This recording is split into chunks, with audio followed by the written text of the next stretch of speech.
You got it?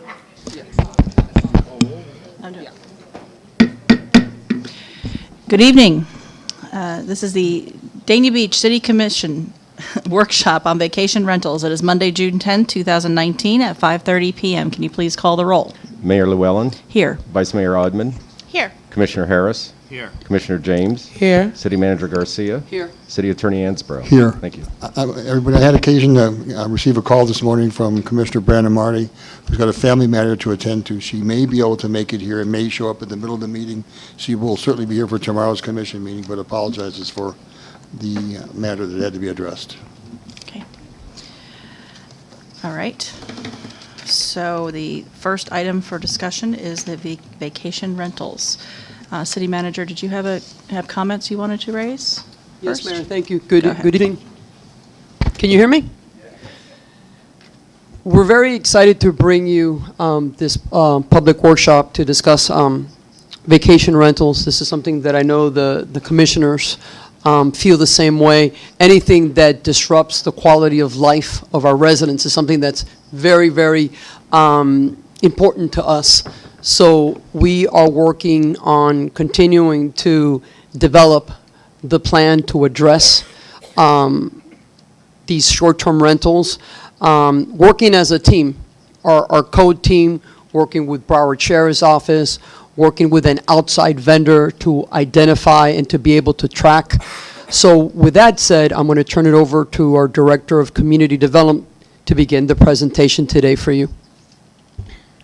Good evening, Mayor, Vice Mayor, Commissioners, City Manager Mark LaFerrier, Community Development.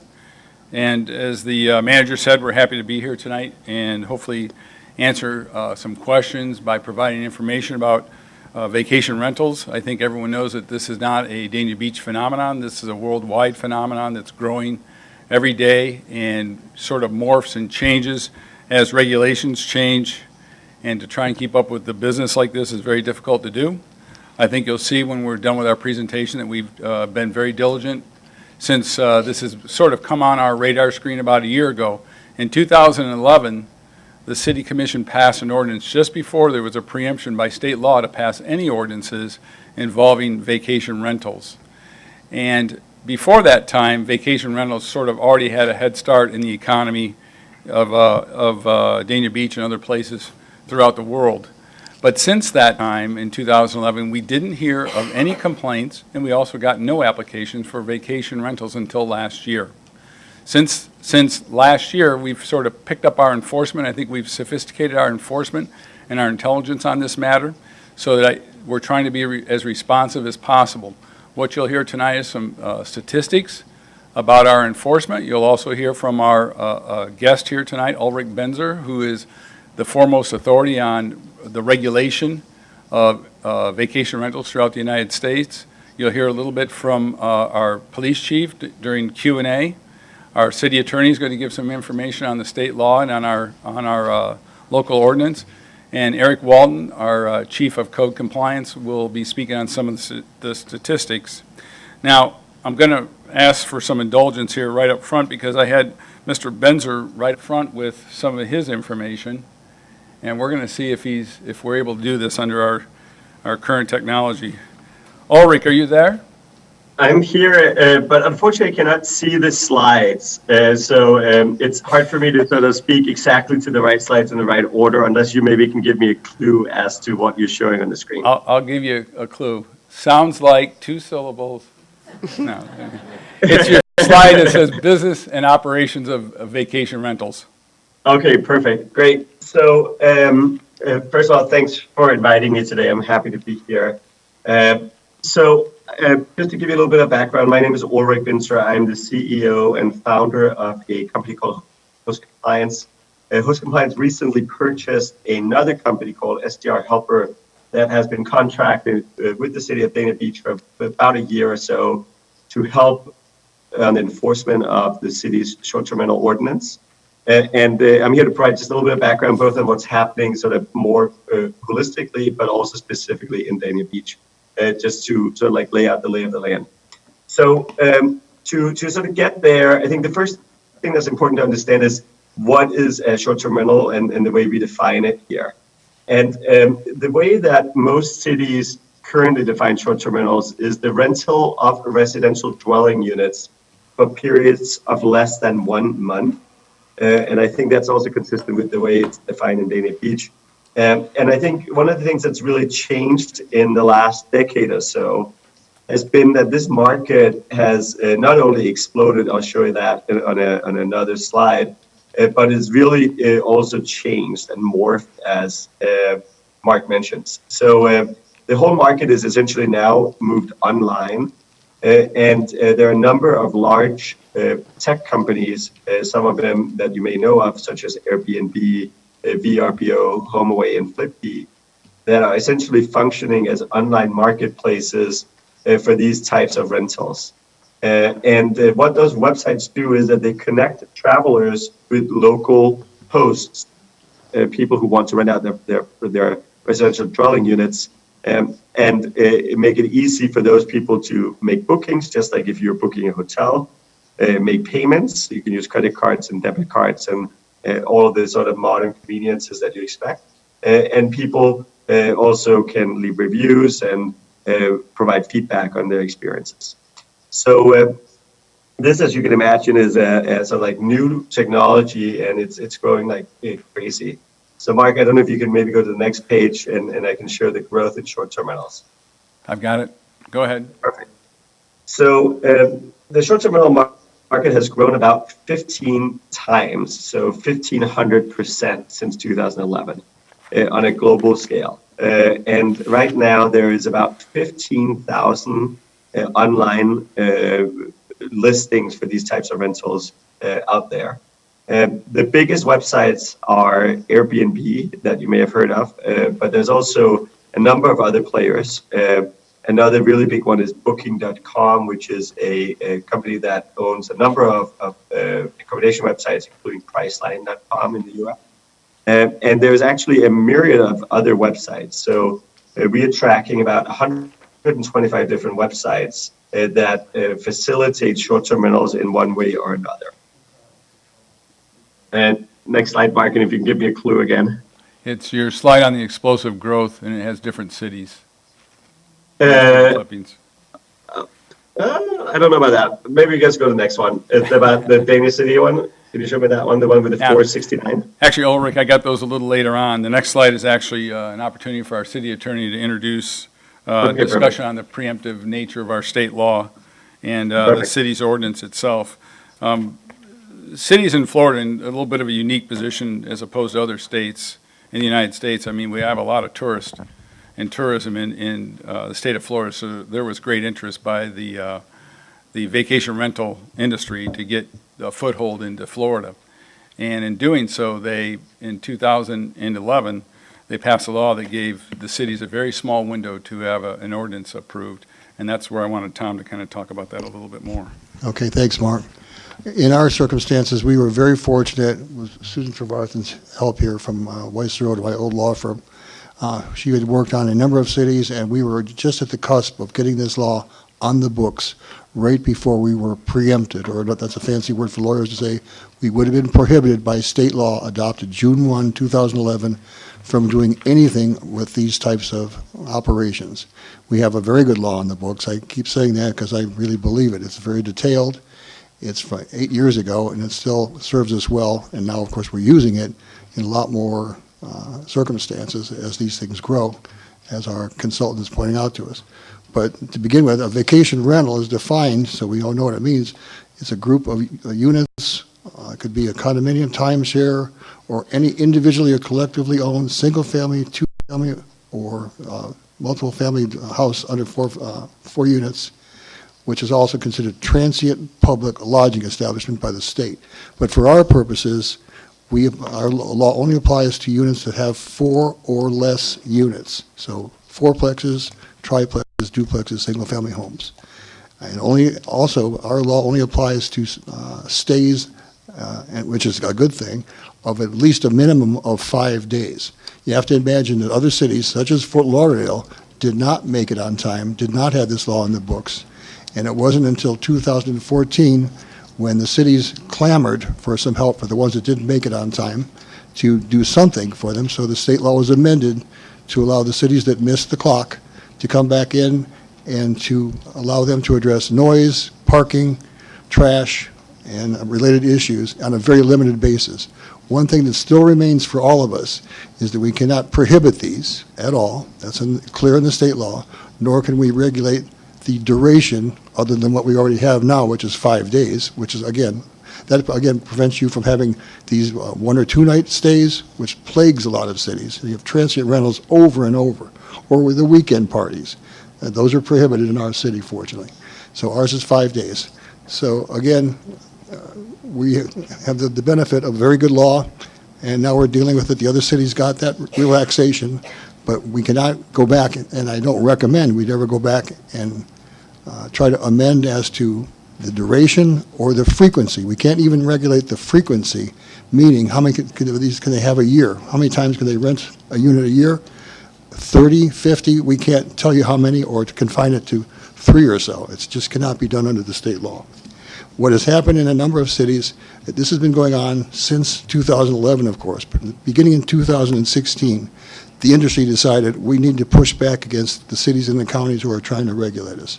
So they've been doing that very actively. Every year, the Florida legislature is confronted with lobbyists and, of course, legislators that recommend this should be taken away from the cities. They don't know how to do this properly. We'll do it on a statewide basis, and just trust us. Well, we don't necessarily want to trust them to this. We have fought it bitterly, as many cities have done through the Broward League of Cities and the Florida League of Cities every year, and have managed once again, even in 2019, to push the wolf away from the door. This wolf will come back. It's not going to go away. These people who run these operations want to have the cities not regulate them, because there are, of course, different laws in different cities, and they want to have the state regulated. So we're going to have to deal with that. But again, our ordinance, I'm very proud of it, very pleased with it. Mark's going to be able to give us a recommendation or a statement of actually how we're doing with it, and I've heard about it, and I think we're doing a really good job with it. Sure. Tom's description of the ordinance is pretty good. It's pretty thorough and pretty detailed. And enforcing it does take a fair amount of effort. He mentioned that we're only regulating single-family to fourplexes. One of the things that is illegal to do is even to advertise a vacation rental, and that's where Ulrich's company comes in so successfully as a teammate with the city, and Eric will talk about that a little bit later, and so will Ulrich. So you can't advertise or operate a vacation rental without a city certificate that approves them for that use. One thing that's a little bit unique to Dania Beach, and one thing that we take very seriously, is that we require a full inspection from all building trades before you can get approval of the certificate. What that means is we'll send our team of inspectors out with code enforcement, and they look at the house to make sure that there isn't work that's been done without a permit, work's been done to code, to make sure there's certain safety features, such as GFI outlets in the right locations, smoke alarms work properly, that there's not over occupancy, that there's fire extinguishers, and that there's other sort of public safety and health and safety matters that are taken care of with the building. During the process, that is something that slows down some of the applicants and candidates for a vacation rental, is complying with all those building codes. That approval, that certificate, only lasts for 1 year. When that year is up, they have to come back in and make application again, and they go through the process all over again. We also require compliance with all state regulations, which is pretty minimal in this case. They just have to register to pay their taxes, and they get certain state licenses. There's not really a regulatory arm of the state government that looks out after vacation rentals. They sort of leave that up to the cities to do. And then there's a provision for the maximum number of persons that can stay in any unit, and it's maxed out at 2 persons per bedroom plus 2. So a 3-bedroom is 6 people plus 2 more is 8. But in no cases can it go beyond 10. They also must have a registered agent, so that there's someone that can be contacted if there's a problem with the tenants there or an issue with the property itself. And also that the tenants, when they come in, they're provided a book with all the city's key information, code of ordinances, and contact information, such as when they can when the trash has to be put out, what types of trash, and how much you can park, and things like that. And if there is a unit or a host that doesn't comply with the regulations, then what they can suffer a suspension or revocation of that certificate. Now, I just briefly kind of described what the process is, but this is the process in a flow chart.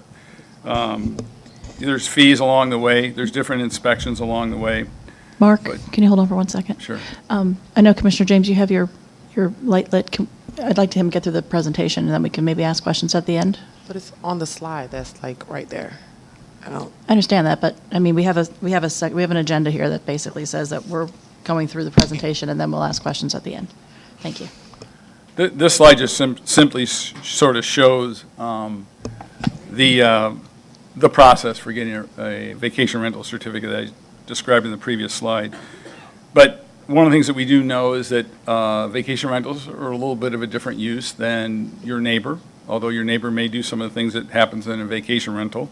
But there are certain concerns and complaints that do happen along the way. The first one that we hear about is an illegal use. There's a vacation rental next door. I think there's a vacation rental next door. There's new people coming in on a weekly basis.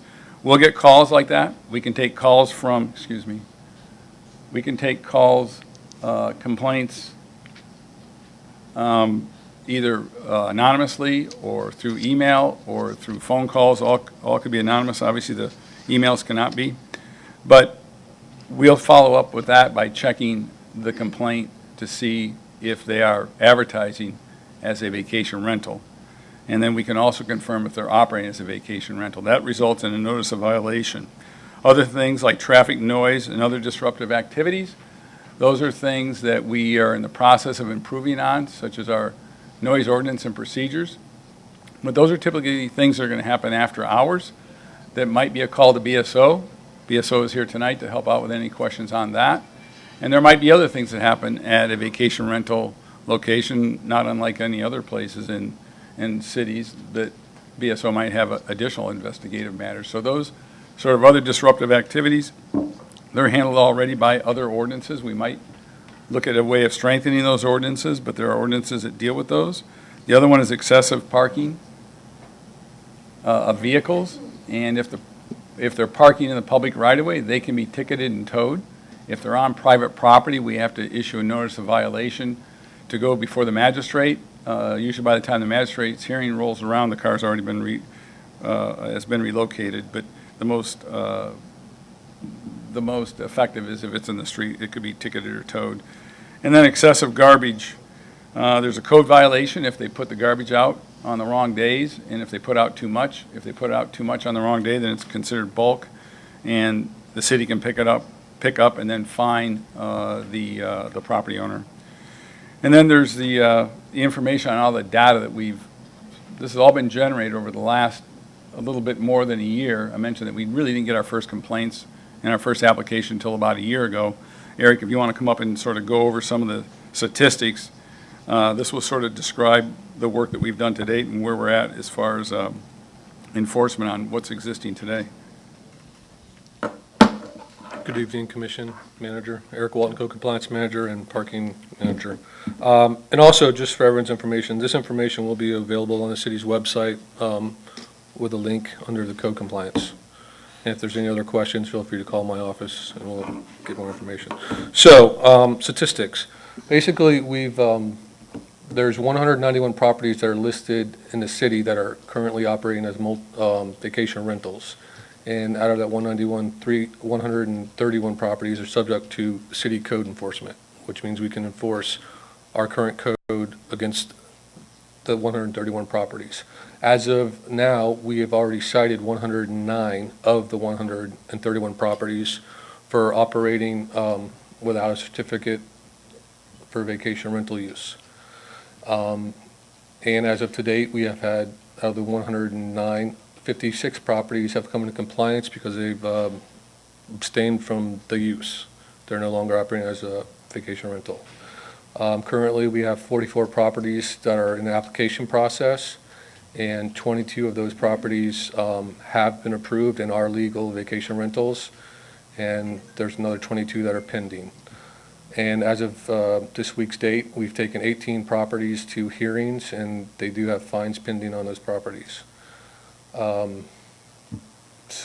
basically, we have 7 properties that we've had a lot of complaints on, basically, and that goes back to about the mid-year 2018. Enforcement methodology, currently we're using STR Helper, and that basically researches the listings for multiple sites and provides us confirmation with information needed so we can properly identify the locations of these properties and issue them a violation of notice. Enforcement NOV process. Basically, the spreadsheet, there's 2 ways it happens in the enforcement. It's proactive or reactive. During the proactive, we use STR Helper to help find locations. We issue an NOV, and then they're scheduled for a hearing if they don't get the license, and the magistrate will assess a fine of up to $250 a day. For those who do get the license, if they don't get the license in a timely fashion, they can still go to a hearing and go through the magistrate process and be fined on a daily basis until they get their approval. Once someone has submitted for the license, there's on-site inspections by code and building, which Mark has previously touched on. And once those are all passed, they have their certificate and they're approved. A little bit about the coordination between BSO and code compliance. Basically, we send our listings of every vacation rental that we have cited to BSO, as well as the contact information for emergency contacts. And we get incident reports from BSO and compare notes to, any problem sites or anything we've been having complaints on and how we can address that most effectively in a timely manner. And, yeah, Ulrich, the next couple of slides are for you. And I don't, I'd be sort of underestimating the teamwork between STR Helper and the city of Dania Beach, because we really couldn't do the enforcement that we're doing without his assistance. I mean, he's going to explain to you how his software works, but if anyone's ever tried to book a vacation rental, you'll see how frustrating it can be to get the address. Well, they have a proprietary software that's able to drag that information out of the internet and out of the different platforms and then boil it down to something that's usable for us. Otherwise, we'd be dealing with only complaints. So, Ulrich, you're up. It's your slide on that there's 469 short-term rentals in the city. Yeah. Perfect. Yeah. So the service we currently provide to Dania Beach is a service that we call address identification, which, as the name implies, essentially consists of scanning all of the major short-term vacation rental websites every couple of days to identify essentially the inventory of ads for rentals in the city. And then when we identify those ads, we sort of try to cross-reference everything that we see on these different websites with other data sources that can give us clues as to where these properties are actually located. And all of it distills down to a list of addresses, as well as screenshots of those online listings, as well as explanations as to how we identify them. And one of the things that's very frustrating about short-term rentals is that a lot of times people will advertise the same physical property on a large number of websites. So right now there's 469 ads out there. We call those listings. If you go to the next page, where we talk about the duplicated properties, there's really only 191 actual physical rental units being rented out. So there's a lot of data management and detective work that goes into the service that we provide to Mark and the team.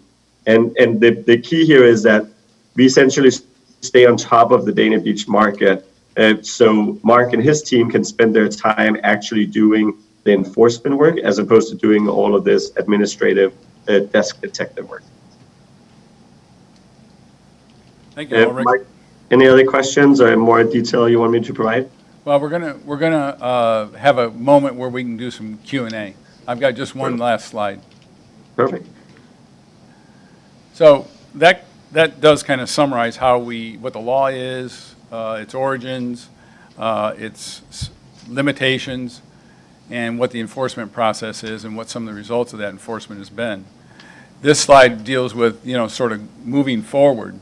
And one of the things that we're fully aware of is that this is a pretty labor-intensive effort because there's just so many of them, and it's something that's ever-changing on a daily basis. So the fees that are in our city's resolution now may or may not be effective in covering the full cost. So one of the things that we want to do is look again at the fees to see if they can sort of bolster our revenues so that we can help pay some of the costs that may result in some additional resources to help us do this effort. Mr. Benzer's software is an example of that. And then we could work with STR Helper and Host Compliance to utilize some of their other services that they do have that could help us with not just data analysis, but also providing a service to our citizens and taking a little bit of the load off the shoulders of the administration. And then we've talked before about some possible code amendments, and we think there could be some potential for that. We may hear that in the questions a little bit later or in some comments. But I think it's probably important to put it in perspective that most jurisdictions are now starting to realize the effects of vacation rentals and the quality of their enforcement and the quality of their ordinances. And when there was the preemption law in 2011, it sort of had a chilling effect over the local jurisdictions about changing their codes. Some cities got left out of any code regulation at all. But that sort of chilling effect has been led also to some frustration by local jurisdictions. So there's some jurisdictions out there sort of stretching the bounds of that preemption law that we could look back to see how they're successfully doing some things that might be different, that might help us in Dania Beach. But those code amendments are something that we would have to look at very carefully and bring back to the commission, of course, for future consideration. And then there's we think we can get better with public information and a point of contact for the public when there is an issue with vacation rentals. So that's something that we want to look at improving in the near future too. So with that, that kind of wraps up, our presentation, and we're available for any questions and comments from the commission and any public comment. Commissioner James. Does anybody else? Vice Mayor? So, Mark, those 56 properties that are no longer operating, how do we know they're no longer operating? What we do is we look in STR Helper, which is a software program that scrubs the website that we talked about that Ulrich's with, and we check and see if they're advertising again. And we haven't been able to verify that those 56 are re-advertising through the internet platforms. But can't they just make, so I'm on there right now and I see, and I typed in Dania Beach. I want to rent a room in Dania Beach. So I have 306 hits. Several of these clearly aren't Dania Beach. They're like Hollywood or something like that. But so they just changed the name from come close to the beach or whatever. They keep it very vague. So how do you know that they don't just change the verbiage that they use in their advertisement, since they don't have to give the specific address as to where they're located on their ad, whatever you want to call it, their post? There's a distinction between a user on their platform versus what Ulrich Benzer's business does for us. He actually provides us with addresses. So we can check the address over and over again. Once someone says they're in compliance and they approve it by pulling their advertisements off of the platforms, we can double check it to see that it stays off the platforms. Okay. Now, I suppose they could go underground and have a different way of advertising, but we also have given that list to our code enforcement officers so they know that that was a previous address for Airbnb. So if we see some kind of activity that might lead us to believe that there's an Airbnb there or a vacation rental there, then we might follow up with that too. And what is the fine that's assessed on them? It's a maximum of $250 a day. They have to go to the magistrate to have the fine. They have to be found guilty before the magistrate, and he assesses the fine. So in that moment, nothing happens. They just get the citation, and then they have to go through the process to find out if they'll be assessed whatever up to the maximum. That's right. It's usually about 45 days to 60 days to get to the magistrate. Then by state law, the magistrate has to give a reasonable amount of time in order for them to come in compliance. Our recommendation is that it's almost immediate, because it's just simply pulling down their ad from the platform. And then the fine would begin after that point. Mark, what would you say then is, like, what is the single most impactful thing a resident can do that's currently living next to a vacation rental that's burdensome for them? What is the best thing that they can do? Not to steal a line from the chief, but it's if you see something, say something. It'd be to make a complaint to us. Because the complaint's going to come in one or two ways. It's either going to come in the proactive sense that Eric talked about, and that's looking through the websites, or it's going to come in from a phone call. And we'll follow up in either case. And if it's something that's a sort of public nuisance or quality of life issue, that's going to usually be more of a BSO matter, and they'll coordinate back with us. Well, so perhaps this also ties into, one of the complaints that we get frequently with these vacation rentals is the noise issue. I know there's a million things, but the noise. I believe we have the residential noise ordinance coming up as well that, could help curtail, I don't know, some of these. I'm trying to think, for the person who's faced with it every weekend, having somebody new in there, it may not seem helpful to them that they have to wait that amount of time for the process to go through the magistrate and all that, and for that fine to be assessed. So I'm trying to think of what things they can do that are going to fix their situation in the moment, for those who are being kept up at night, for those who are having their quality of life impacted. Well, It's a one of big the thing. things that will help, we're going to come forward to the commission in June, your next commission meeting on the 25th, with the first reading of a new noise ordinance. Our current noise ordinance is a little arcane and relies on a decibel meter and decibels that's administered by an expert in the business. So we're going to rewrite that so it's more of a practical approach to dealing with noise issues.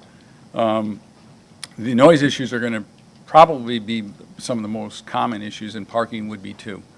So we think that with the change in the noise ordinance, it'll help a lot. And we also think that if we're a little more active in dealing with parking issues, that'll also help. All right, thank you. Just a quick question. I know you're also up, but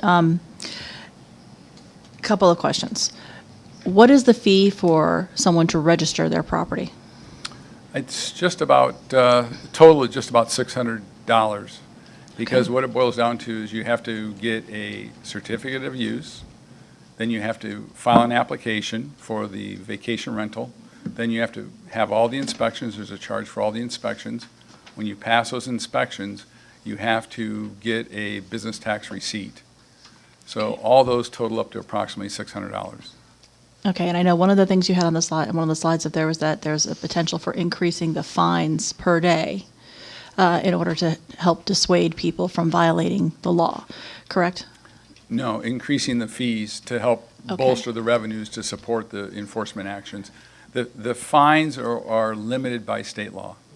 Okay, so there's nothing that we can do about that. Only if it becomes a repeat violator, then the fines can get higher, which we'll see as time goes on. We'll have repeat violators of this ordinance. Is there a point ever where somebody is such a repeat violator that their license can be revoked? Yes, I forgot to mention that. I'm sorry. When does that go, at what point? That's something, if we see a pattern of behavior, we can bring it and we can suspend it or revoke it, and it's appealed to the city commission. Okay, and that maximum of $250 fine for violations, does that include everything, like failing to register, noise ordinance? What does it include? Yeah, you want to come up and help me out a little bit, Eric? Sure. Let the experts The speak. max fine amount assessed by the magistrate basically goes to the case itself for whatever it's cited for. Usually it's a certificate of use, vacation rental certificate, and BTR.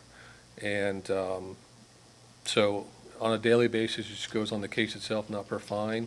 But one of the things that we are doing is we're once it becomes, Yeah, you're not, yeah. once it comes for abatement, we are not recommending that the fine be reduced to the magistrate, although he has the power to reduce it, but just simply because these properties can come into compliance by taking down the listing and showing evidence that they've stopped the use.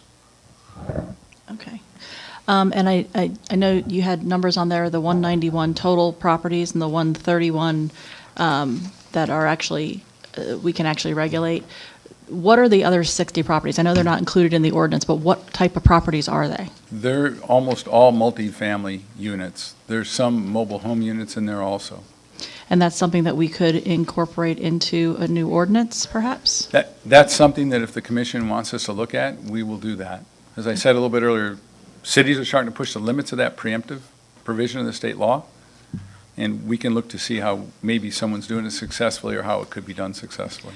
And my last question before I turn it over to Commissioner James. What about homeowners associations? Do homeowners associations have different responsibilities or different abilities to enforce the rules versus what we can do as a city? Yeah. A lot of homeowners associations have a limited amount of time frame that a unit can be rented for. Like, for example, a 6-month is where it is in a lot of cases. So it's more seasonal and with approval to the board, and that anything other than that would be a violation of the association's rules. And some associations are very active in enforcing and some are not. So reasonably then, if somebody belongs to a homeowners association that has bylaws, they could potentially amend those to limit or restrict vacation rentals from coming into their properties. Is that? That's correct. Or they may have those bylaws already in effect. Okay. So you could They would ask just for need to- enforcement. They just need to enforce them? Yeah. Okay. Commissioner James? Yes. I had a thought about the last comment that was made. So we can have an ordinance that would allow us to enforce mobile homes on, as a part of this 131 that we're already enforcing with city code? Well, what I've said is that there may be a possibility of that we're starting to hear that concern from our residents, that we can look back at it, but we'd want to come back to the commission after that's been thoroughly reviewed by our attorneys. And the 131 properties, all of these have a BTR? No, the 131 is what's offered today on the different platforms that are Okay. either single-family duplexes, triplexes, or fours. How many have a BTR? 22. And the fine for the ones that don't have a BTR is just 250? Is there not something like a double fee if, like how you go get a permit and you do work without a permit, and then they double fee you for that? Yeah. Does that not, can we not do that with this because they are already operating a business without inspections or anything from the city? The state law for code enforcement limits us to the 250 per day, which is the max of the magistrate. We have 18 findings by the magistrate, and he's assessed the maximum fine. We can go higher than that, but that's after they've been proven as a repeat violator. They have to come into compliance, go out of compliance, come into compliance and go out of compliance again. Then it can be a higher, the magistrate can set a higher rate. So we can't put them out of business for not having a business tax receipt? Well, I mean, at some point, it's going to get to be I just bad want to know how business. It's gonna- strict how strict we can enforce these things, especially if they're not in compliance, if they don't have a BTR. Can we put a stop business tag on it or something like we do, like construction sites when they're not in compliance the same way? Can we do No, we this? can't, no. The state doesn't allow us the opportunity to put a sort of a red tag on businesses. Okay, I think that's all I have for now. Thank you. Commissioner Harris? So when someone has a property owner has a hearing before a magistrate in 45 days, are they still allowed to operate, or do you find that they're still operating during that 45-day period once they're in the fine situation? Yeah, well, they're allowed to operate until, we can't stop them from operating. The only thing we can do is assess the fine after the magistrate has found them guilty of a violation of the code. So that's why it can be very frustrating to the residents. I understand that. I mean, we have 109 NOVs out there probably a lot of the neighbors of those 109 properties may be concerned. We're already following up on it, but they may not come into compliance for months later. Vice Mayor. I have a question for the city attorney. So, what would happen if we did put something in place? Like I was reading about New Orleans, I think it was. They put in an ordinance to somehow, I don't know, ban them or limit the number of Airbnbs that were allowed to operate within city limits, something like that. What's the process of what would happen if we did that? Okay, we are precluded by the state law. It's been there since 2011, and it was changed in 2014, from prohibiting anybody from doing these. So you just can't prohibit them. We can regulate them by making them get the certificate. And for people, a BTR means what we call business tax receipt. Used to be called local occupational license. It's really an authorized tax that cities are allowed to impose. It doesn't have a lot of, doesn't really do anything regulatory. It's a revenue thing, but we use it to show if you don't have it, you're in violation, and then we come to what's called this code magistrate. That's a hearing officer, and then impose these daily fines. So the daily fines, if you think about $250 a day times 30 days, you're talking $9,000 a month. Other cities are, as we get farther into this progress, we are then able, if they lose their homestead, and they should if they're operating these regularly, they're not homestead, we turn them over to the property appraiser to see whether or not they are violating their homestead. When they lose that, now we have the ability to go after them and foreclose on the property, which we might have to do a couple times just to get the message across. Have we ever done that so far? We haven't gotten to that point yet, but we're working towards that kind of thing as people repeat. Do you have any repeat violators yet, Mark? Or No, we don't. Okay, so No, we don't, but we do notice the property appraiser that the use has changed. It's operating now as a more similar to a commercial use than a homesteaded use. And then they'll change their taxes, and then in time, if they lose their homestead and the fine goes up high enough, we could threaten to In foreclose. time, though, in time. Well, In time. the state law requires us, you have to have at least, unfortunately, again, there's a different state law, Chapter 162, that governs code and compliance proceedings, and that requires that you have at least wait for 3 months before you can seek to foreclose on a property. So these progress steps are there, but the good thing is we are already in the midst of some of them. Again, he's saying we don't even have a repeat violator. We're just trying to stay on top of the ones we've got. It's kind of a whack-a-mole situation, as you can imagine, but with this help of this gentleman who's helping us on identifying them, we're getting a much better handle on it.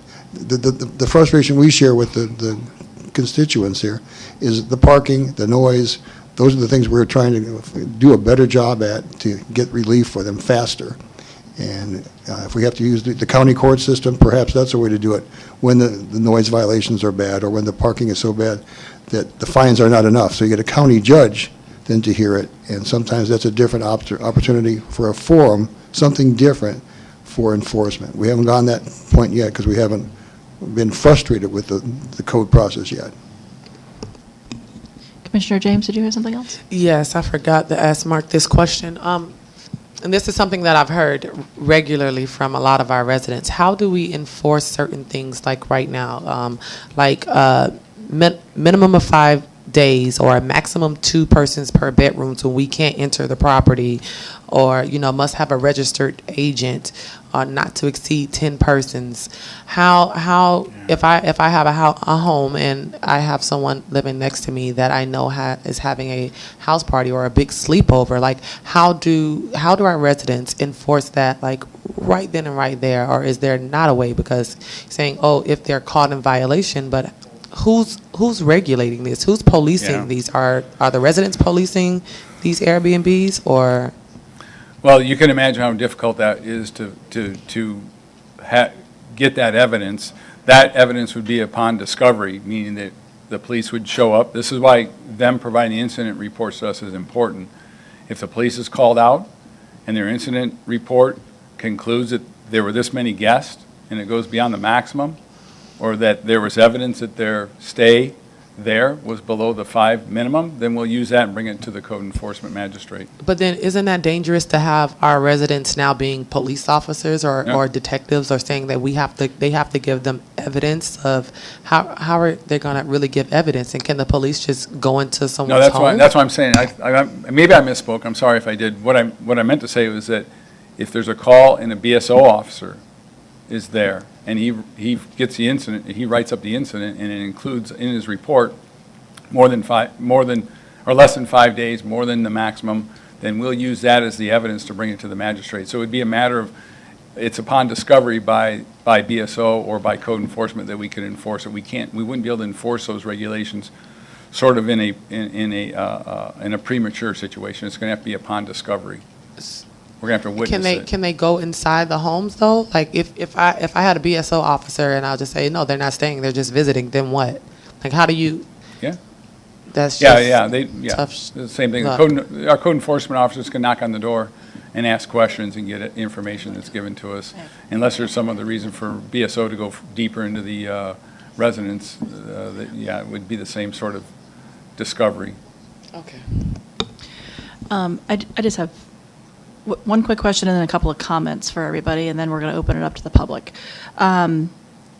If I'm understanding correctly, then the fines that are imposed, and I don't know if this is a question for you or a question for you, but the fines that get imposed, it's a maximum of $250 per day, so it could be less than that, correct?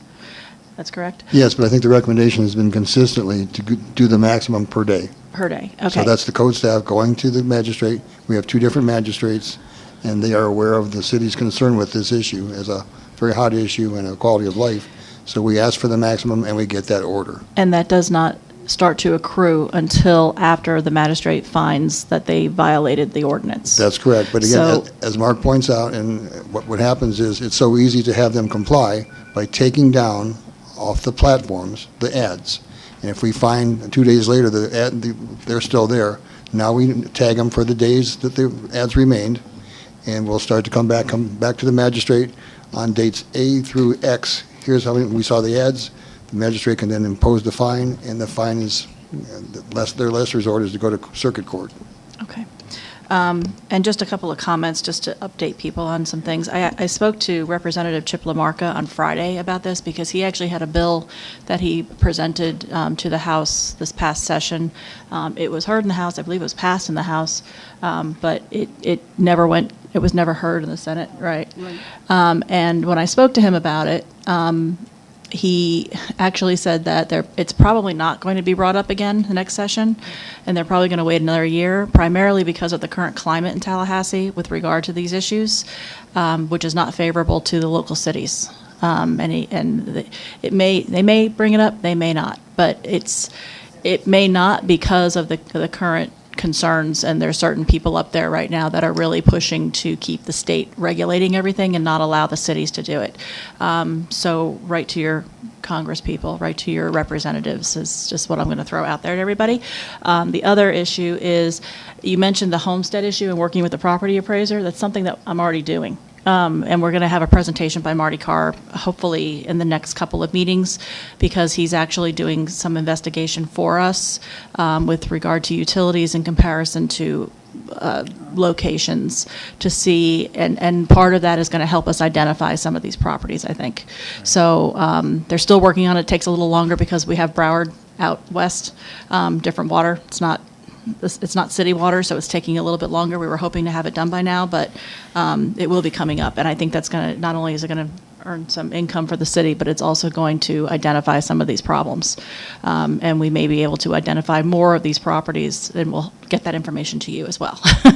Okay, with that, I want to open this up to the public. I know people do have questions. If you have a question, just come up, state your name and address, and we're going to limit you to 3 minutes.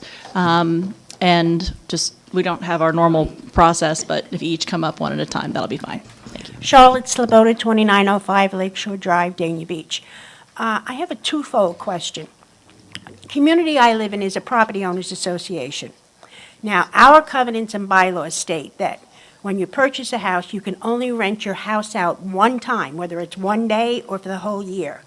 So does that supersede, our covenant supersede all of the others? Yes, that's what we were talking about before. I think a property Okay, owners I wanted to make association, sure. it's probably the same as a homeowners association, right? Yes, same thing. Okay, so there's a whole statute, Chapter 720 governs what we Right. call HOAs. But yes, since our law does not apply to things over 5 units, and yours is well over, several hundred units, I suppose, right, that belong to the association? 794. So your rules and your regulations or covenants are controlling. Ours does not even apply to you. Okay, my next half to my question is, now, property owner bypasses us, doesn't even come to the association, goes straight to the city and applies for an application, and goes through all the applications and gets everything approved. If you're not aware that it's in our community and that we have a bylaw, is it still, or he's breaking the law? Now, I think what you'll find that we will know by when that person applies and with their address, that's not something we have jurisdiction over. That's a POA, a Property Owners Association, So- and we don't issue BTR licenses or certificates for those units. So You would- they'll you be would sent, issue them? they'll be sent away, and they cannot obtain a certificate for a vacation rental from the city, because they're not 4 units or less. So Okay. your rules and your covenants are going to control. Okay, thank you. Please state your name and address and limit it to 3 minutes. Thanks. Eileen Snyder, 3061 Cove Drive, Estates of Fort Lauderdale, at Dania Beach. I agree with a lot of what Charlotte said. I have a comment to make to the public. We need better snitches. That's what it's all about. A question I have, that one house in our community that received a license from the state, I don't understand. They named a manufactured house a hotel restaurant. Did you know about these kind of things?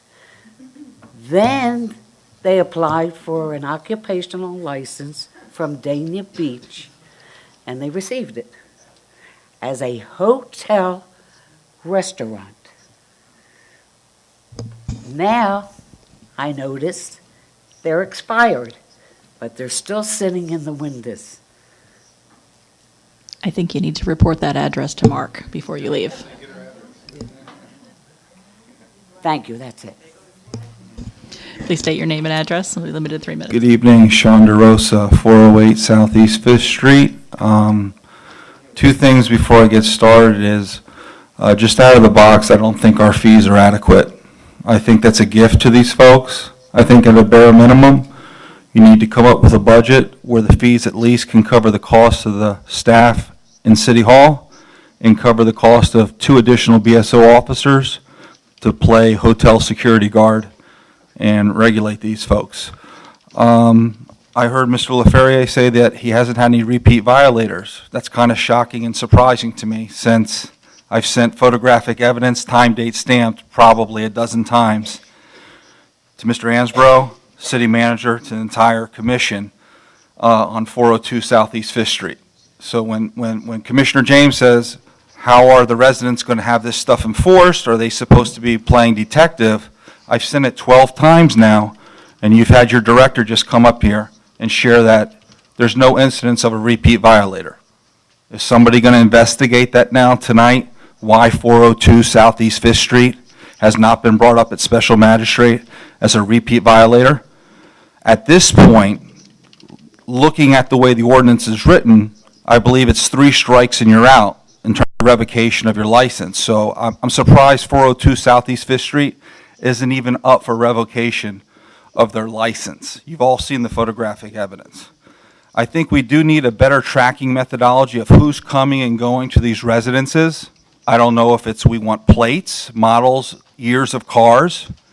Is it a stash house for a couple of days?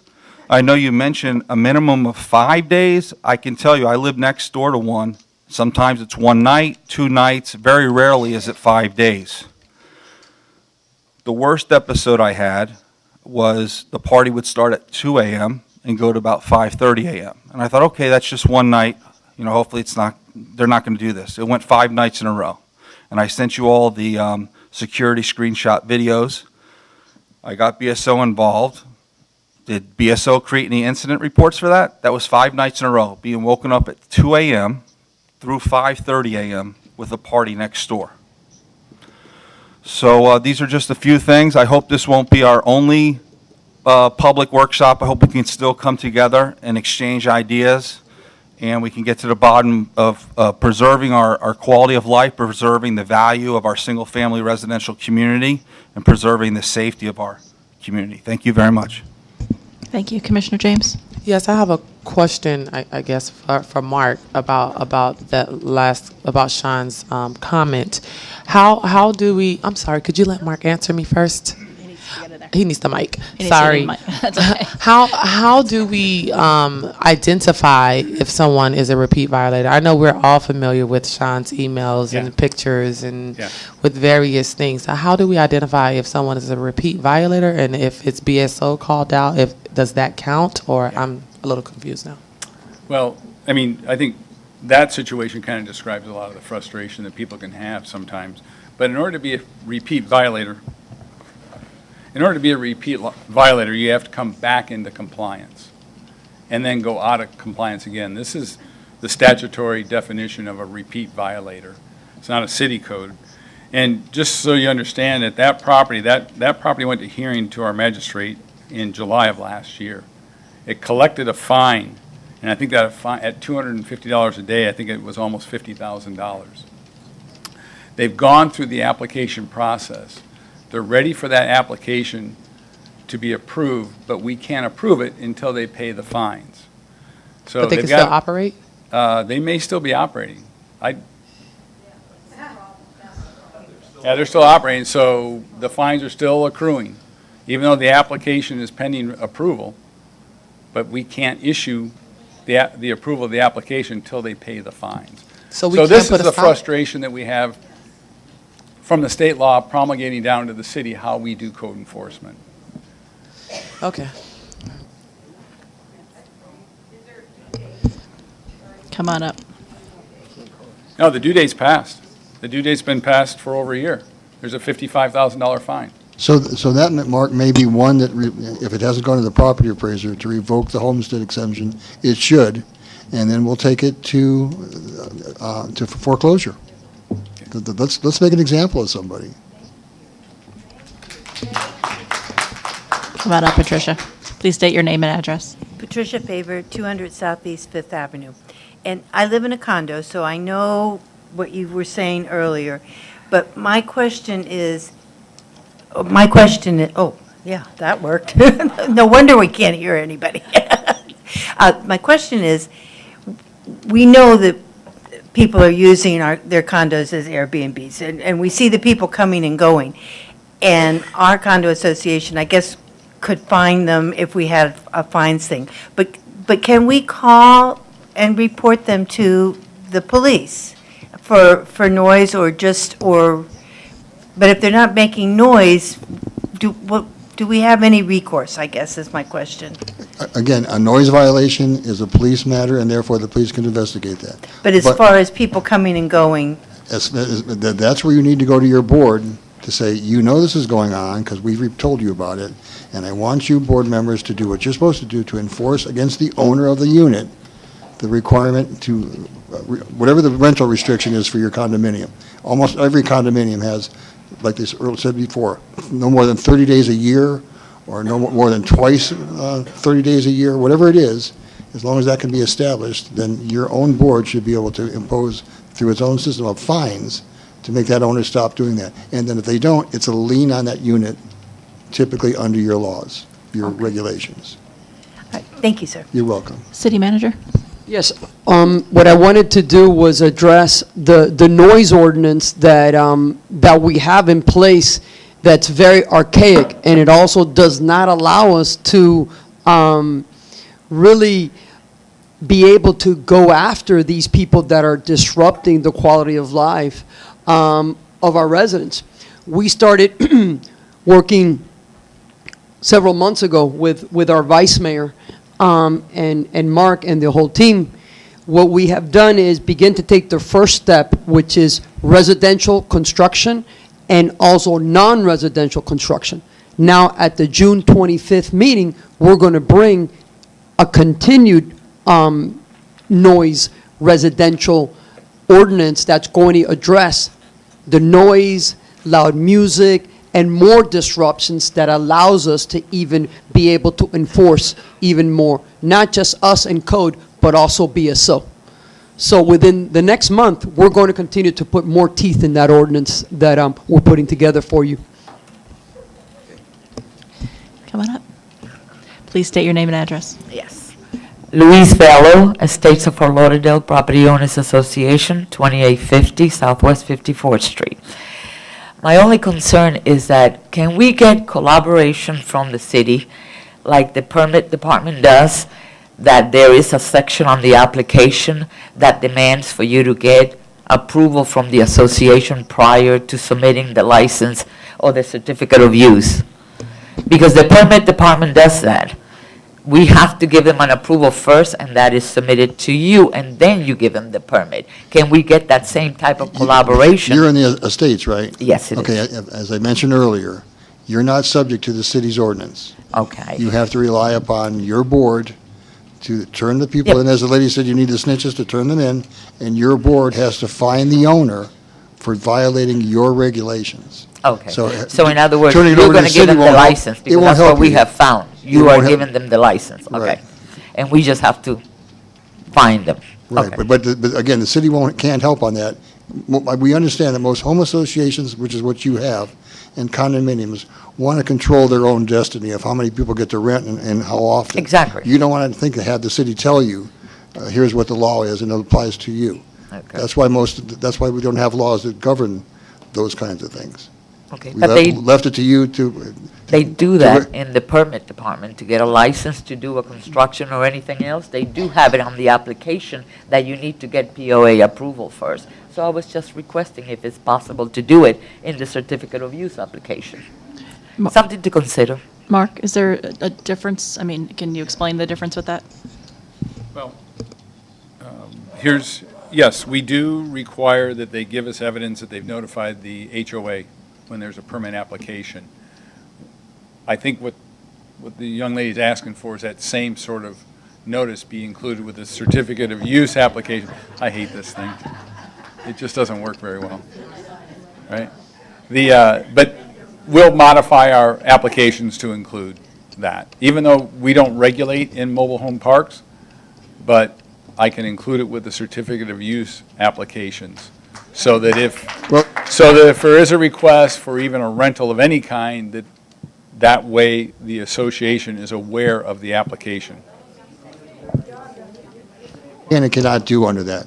We need to look at that to make sure we're doing it the right way. Yeah, I know. Okay. Next, behind you. Just come on up. Please state your name and address. Hi. My name is Simone Chait. God, I just went blank on my address. Okay. been a long 228 Southeast 8th Street, Dania Beach. I've been up in front of you before regarding all of this. First of all, I want to thank Mark and Eric for helping us on 8th Street. They've been really great. They did catch the people on our street, and I know everybody always criticizes everything, but I want to thank them very, very much, first of all, for doing what they've done in their job, for limited help they have. My question is, like this gentleman had talked about, we get these people, they never get cleared, in a sense, to operate. They keep operating. We keep finding them. When is too much? When have we said it's too much? This is $50,000, $40,000. When is it too much that they get a foreclosure on that property? Because at this point, they're saying to the community that lives around them, we're going to do whatever we want when we want to, because we have no license. So when is it too much, or when do you decide enough is enough? I'm not sure that there isn't a number that, okay, when they get to $50,000, now you're in trouble. It's however egregious, and it sounds like that whatever you're talking about is, if they continue, we just have to work with the code compliance people, show that despite the fact that they've been cited and they're stalling or whatever they're doing, once we can get them, first of all, they must lose their property tax exemption. Because if they have homestead, we can do all the fines we want. You can't do anything until they sell the property or try to get a mortgage on it. But they can run, people run up fines to the hundreds of thousands of dollars in this city and others because they can't be prosecuted. You can't take their property away. Once they lose the homestead exemption, yes, Mark and Eric can come to us and tell us, this one is a candidate for foreclosure. It's a business, though. Well, it's a business, but it's a business in a residential area. So you're allowed to do that on, there's limitations, but not like that where you're talking about where they don't comply with our law. We have a very good law. We're trying to work harder to get it, enforced. Okay, and going to BSO also, when there's more than, he set limits on, like, if it's a 3-bedroom, 10 people, we have to call BSO. We have to call BSO and say, hey, there's, 30 people there at the house. There's cars all over. When BSO comes out, they have to take our name and we're part of the report? Or will they just do a drive-by? If we say, hey, this is a resident here, we've got Airbnb, they're having parties, there's cars all over the street, all over the yard, there's people coming and going, it's 1 o'clock in the morning. Do you have to come and get me out of my bed and say, okay, so-and-so, you're reporting it, we're putting you in the report? Or can we just do it? The police chief is here, and he can come and address it. You just call it in. We just have to call it in? That's it, call me. That's how we know stuff's going on. We gotta know about it, we respond there, take care of it, we forward it to code enforcement, and then they can take action the following day, if it's one of the overnight type. But if it's happening if it's 12 o'clock at night, and I'm sure, 12 o'clock at night, can you come out and help us out? We Yes. need it now, not Yes. tomorrow. Yes. Yes. Can they stop that from happening once it's there? If there's anything against the law, we will stop it. I mean, at 1 o'clock in the morning to 5 o'clock in the morning, that should be against the law. I know. And that should be able to stop that. Sandra, wait till you come up, because. Thank you. Thank you. City Manager, you had something? Yes, and we're going to push the envelope as far as we can push it when it comes to the law. We had a very, very weak and non-existent ordinance that didn't address the things that we're going to address now that are going to be able to help us. Going back to a discussion that I had a month and a half with the mayor. When we get people and they're losing their homestead exemption, and we're working with our city attorney to begin to take the steps that we've never taken before in regards to foreclosure, then that's how we're going to be able to stop this. But this has to be a full court press from all of you, working with all of us, working with code, working with police, and working as a team. But you can remain anonymous. And now when you call us, because there's noise and there's things that are disrupting you, now, like the chief said, we are able to get them because they're actually violating a code ordinance. Right now, a lot of these noise issues that you're having, we can't get them because they're not breaking a law. We're making our law now stricter for you. Sandra, come on up. Please state your name and address. I hate talking to mics, but my name is Alexandra Kralik, and I live at 205 Northeast First Court. I guess I've had this short-term rental. I'm not even sure when it has happened, except for one day I came home and there was like 1 million cars, people everywhere, all kinds of things happening at this house. And then I find out from my other neighbors that this has been happening, and they have all been calling and inquiring about it. And I had no idea how to even find out if this address was, approved, how many people are allowed to stay there, and so forth. And if you do call the police, we would hope that they would make them leave or make them move the vehicles, or something would happen at that time. But apparently they come and they do whatever report and everything stays the same, and then what happens? So I guess I came a little bit late. I didn't know if there's a way to check the address to find out if it is approved, how many people are allowed to be there, because clearly 20, 30 people in a 2-bedroom house, way too many. like I said, I had no idea even that this was happening in, right next door to my nice dead-end quiet street that I wanted to move to in Dania Beach, because it is a nice dead-end street until now. And so, aren't the residents, how do we know when something like this is coming up for sale as a bed and breakfast or as a short-term stay? Is there any way for us to know this? Mark? Hello. One of the things that I talked about a little bit earlier as improvements. Oh my gosh. I'm sorry about that. One of the things I talked about earlier under improvements, we could post the list that we get as vacation rentals that are being advertised. Someone could go to the website and see. So we're hoping to have that up on our website and build a little page for that on vacation rentals, where people can get information. Remember I said we need to get better on public information. Yeah, I was just going to ask that. I mean, can we maybe post it somewhere so that anybody can access it? But also, what about violations? If somebody already has a violation, is there some place that we can post that, or would that be a legal problem? We can do that also. That's a public record. Yeah. Public record. Yeah, That's what I Eric's make holding sure. a But again- database in his hand now Well- that could be published. Well, and what my concern is that if they haven't seen the magistrate yet, It wouldn't matter. Okay. If there's a complaint out there and there's a written record of it, even if it's anonymous, there's the record and the public is entitled to ask for it. You don't have to identify yourself. You don't have to give us your address. You just come in and ask for it. We have a process to go through and we will retrieve it for you. So then we could post not only who's applied for one of these, we could post the ones that are listed already, Yes, and we could also post whoever's had a violation against them. that's correct. Okay.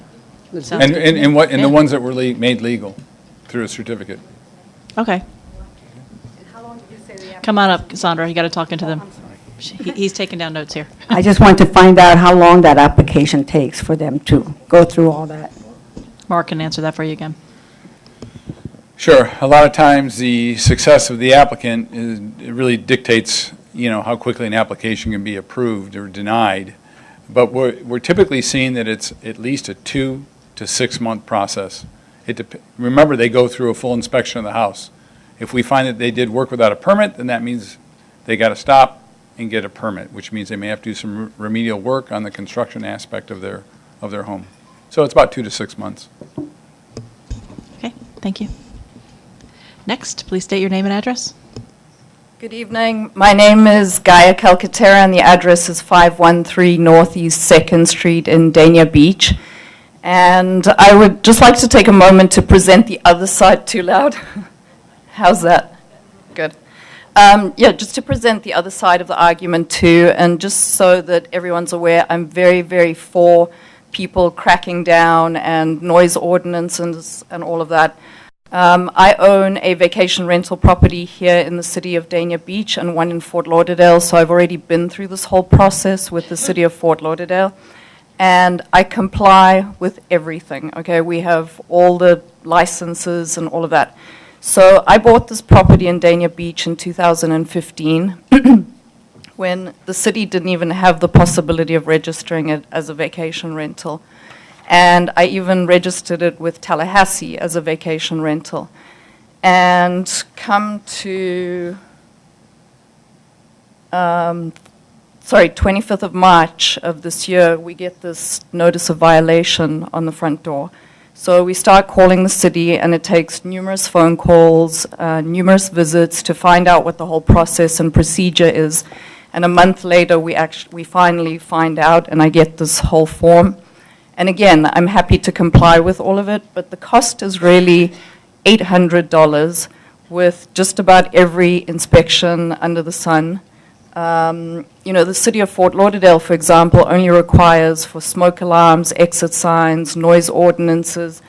And I think this is quite hefty on people who are trying to comply, people who have rehabbed their properties, people who maintain their properties. I do all the maintenance on it. It's in my best interest to run a property that is kept well because it works on reviews. And it's not only these, but it's also the licenses with the city of Tallahassee. So again, we came into the city, started the whole compliance process. It's taken 2 months and 7 emails to 4 different people, all copied in the city, to get, I still don't have a reply. So I don't know where I'm sitting with the notice of violation. I've requested to, what the process is to get the hearing heard and to get the notice of violation times extended so that we can go through the whole inspection process, because you guys are asking for things like the inspection of a hose bib. I don't even know what that is. So, to take the time to find out these things, and where I'm all for the safety of the people, quietness of properties. I mean, I don't find that these things are being done for regular rentals. Okay, so I think there's quite a bit of unfairness, and I think the people who are trying to comply are being heavily, heavily penalized. And, so I'd like the city to be mindful of that when making all these heavy rules, because in all those numbers, I mean, you're looking at 191 properties, but really 7 complaints. And so I'm all for cracking down on those complaints, but don't destroy the people who are actually trying to make it work and trying to, revitalize homes and look after properties. That's it. Thank you. I'm sure you could talk to Mr. LaFerrier when this is done about your situation, but I want to, you can probably address this for me. Those 7 complaints, those are the ones that are reactive, right? I mean, my understanding is that there's a bunch of properties that you've actually found without anybody calling and that Yes. have violated. Is that Yeah, correct? the 7 would be reactive, and we've got 131 that are proactive. And those are the ones that you've received, or you haven't received No, we haven't complaints received on? any complaints. We just, through the help of Mr. Benzer's company, we can identify which ones are being advertised as vacation rentals. That may be where this one came up. And those have received notices of violations Yeah, we if there issue have the been notice issues? of violation real time. Okay, thank you. Commissioner James? Yes, Mark, who's in charge? Mark, who's in charge of? Who's the point person when a business like this comes and is willing to be in compliance and sending 7 emails and not getting a response? I don't find that very, responsible on our end. So who's the point person for this? The point starts in the planning and zoning division. So it'd be planning and zoning that accepts the application, No, walks the who do we applicants send? through. Who do we send? Who would we send her to? Would we send her to you? Would we send her to Corinne? Would we send her to Eric? Who's? Planning and zoning has their 4 staff members that could help her out. Okay, so Corinne. That's, Okay. Corinne's the planning and zoning manager. Right. Okay. Thanks. Please state your name and address. Hi, Pat Chuckerman, 545 Southeast 4th Court, Dania Beach. So I have one of these across the street from my house. I've been very lucky that they've been very well behaved. But my question is, how many people do we have, staff members, in the code compliance department who are actually actively out there, and do we need more? Mark? Yeah, thank you, Pat. Well, it's sort of a shared responsibility. Everybody, about everybody in planning and zoning gets to be involved with vacation rentals, and everybody on code staff, but really primarily the type of work that's being done that you've heard about tonight is really Eric's heavy lifting, and he's the manager of code compliance.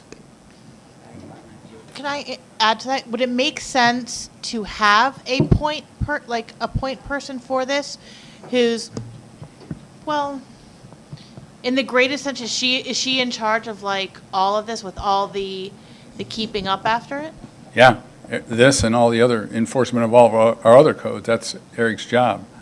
Some cities do have. Eric or Corinne? No, Eric. Eric's responsible for code compliance. Corinne starts the application process. Right.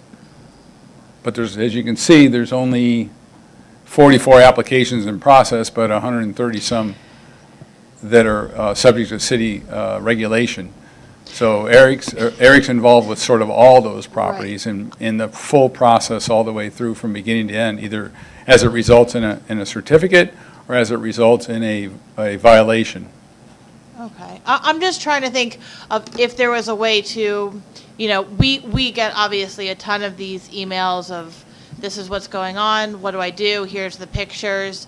The woman in the back who shared her experience coming from the other end, copying 4 different people on it. Someone else mentioned that they had reported something several times. So if there was one person, but you're saying it's either Corinne or Eric. Well, there if it's was an a person who application, kind of if it's said an it's going application, to the it's going to go to planning and zoning. Uh-huh. And then that application travels through a whole process. It ends up with Eric's division. If it's a violation or a complaint, then it starts in code compliance in with Eric. And Mark, you and I talked about this a little bit earlier, and I know Eric is dying to say something, but you and I had talked about this earlier, and I had suggested that maybe we need some sort of a hotline or a specific email address or something. I know we don't get a ton of complaints to the city specifically. They do come to us. But maybe there might be some way to have like a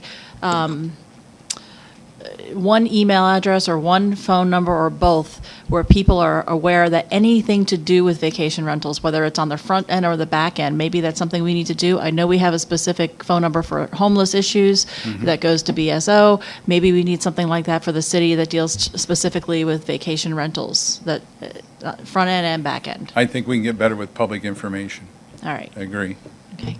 Eric is dying to say something. So Eric, you want to give us some? Yeah, she has to speak. Oh, that's okay. Go ahead.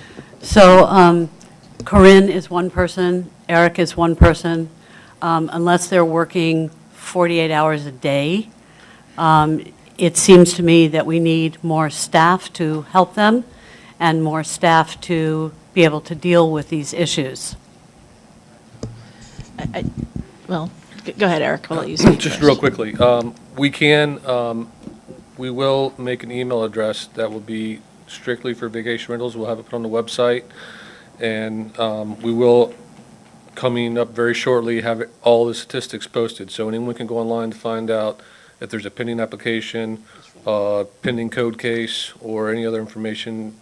And as of right now, I do have all vacation rental property complaints going directly to me, because I personally am overseeing the stats on all this and trying to make sure the city's other code violations are also dealt with as well as these.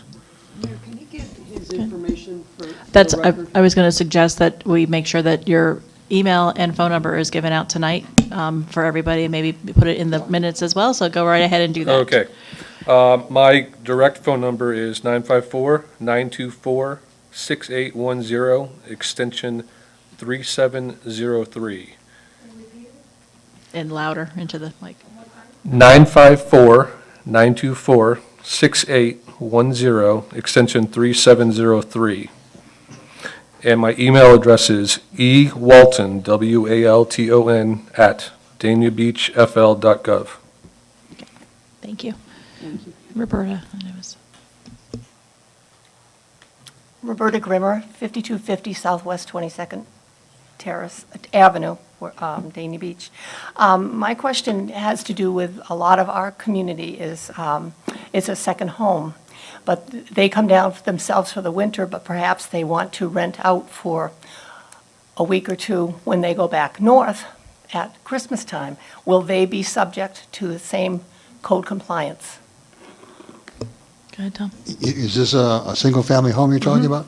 Yes, that home, if they choose to do that for 5 days, that's the minimum they can do it.